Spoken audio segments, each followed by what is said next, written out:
Okay, I guess we're doing this the old-fashioned way. As you can see, these are not plugged in because screw me and my ability to lose headphones.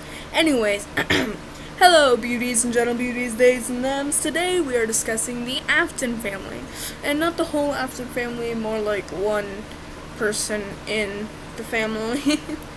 Anyways, I've discussed this with a few people, including my one friend that I still talk to that talks about FNAF. I'll have her channel in the description. But I was confused and came to a conclusion about a character who, honestly, hasn't been given an official name yet. But you all know him as Chris Afton. So before we get to the video, let me explain something. Throughout my obsession with FNAF, I've had several different theories, some that were completely irrational, and some that made sense. There's one that I've had since Sister Location originally came out, and I was sitting here waiting for it to be proved wrong, but when FNAF 6 came out, it only proved my theory farther. So without further ado, let's get on to the video. So let's start at the very beginning, and when I say beginning of the timeline, which started in Five Nights at Freddy's 4. You have Chris Afton, who died in the Bite of 83. Now, before the people who believe that Chris died in the Bite of 87 X out of the video, let me explain. There is one simple sentence that proves that it was the Bite of 83 that took place in FNAF 4. It goes back all the way to the first game, where Phone Guy says, "It's amazing how a human can live without the frontal lobe." Now, let me repeat that for you. It's amazing how a human can live without the frontal lobe. Spoiler alert, but guess what? Chris does not live. He dies. You can hear the flatline in the game after Chris's brother, Michael Afton, apologizes for playing the prank that killed him.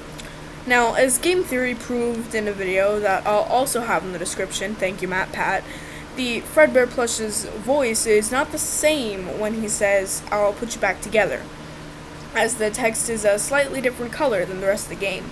MatPat later matches the shade of color to Circus Baby's voice in FNAF World. The conclusion about this was that it was Elizabeth that told Chris that she would put him back together. Now, if you know anything about FNAF, you should know that Elizabeth Afton possesses Circus Baby, who is one of the main antagonists in Sister Location. Now,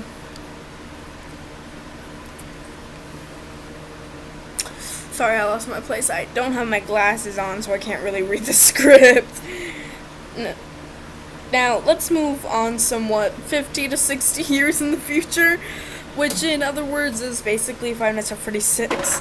You have three very important characters to the franchise. Lefty, or Puppet, who is possessed by Charlotte Emily, gave life to the Crying Children. Scraptrap, or Springtrap, is possessed by William Afton, who murdered the Crying Children.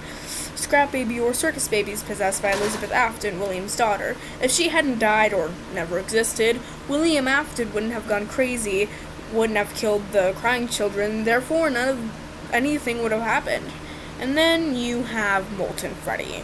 Molten Freddy is obviously a version of Funtime Freddy / Ennard, but why is he there? You have the three most important characters of the entire franchise, and then you have Molten Freddy. There has to be a reason that he's there, right? But we don't even know who possesses him. So this is where my theory begins. In Sister Location, you play as Michael Afton, William's oldest son.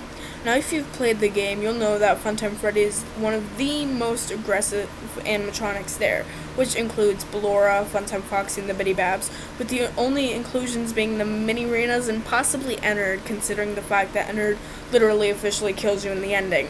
So you would assume that Funtime Freddy could possibly have some sort of grudge against him. My previous theory about the possession of Funtime Freddy had to do with the blueprints. These can be found occasionally when you boot up the game or through the extras menu. But as you can see from these blueprints, Funtime Freddy's storage tank is designed to hold a child. My original theory was that it was simply a child that was killed in a similar fashion as Elizabeth, but I later came up with this theory. If you picked up context clues from the rest of the video, then you know where I'm going with this, but if you didn't, prepare to get your mind blown. Christopher Afton is Funtime Freddy. Now, let me explain a little further. Elizabeth says, "I'll put you back together." After she died, she came back as Circus Baby, and she brought Chris's soul back too, and put him in Funtime Freddy. Why did it This also explains some other things, such as why Funtime Foxy doesn't have a voice in Five Nights at Freddy's Sister Location. See, Ballora, who is possessed by William Afton's wife, Circus Baby, and Funtime Freddy all have souls, while Funtime Foxy does not. It also explains why Funtime Freddy is one of the more aggressive animatronics, as he could have a grudge against Michael, as Michael was the one who caused Chris's death. So, yeah, there you have it. I kind of am a little bummed out, honestly, that no one else has thought of this. I know that there are going to be some people who are a little bummed out for other reasons and think there's something wrong with them. And I am sorry to my friend. I'll have her channel in the description. I would say her channel here, but I forgot her channel name, so I'm sorry to her for 2 reasons now. But she ships Funtime Freddy and Circus Baby, and now that might be a problem. Sweet Home Alabama.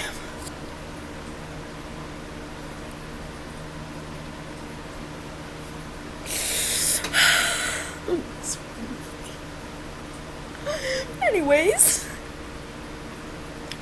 so you have that, and honestly, I think it explains a lot, and honestly, I honestly don't know why no one else thought of this. It's pretty much handed to us. I don't know, cause like,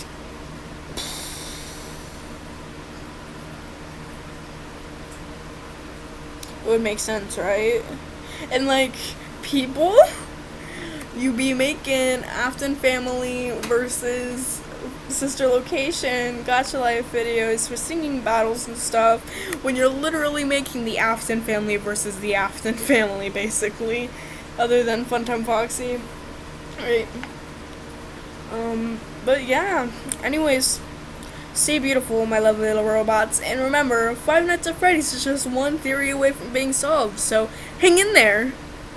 And I hope you all have a beautiful day, my lovely degenerates. I copied that from Oz Media. Don't get mad at me, please.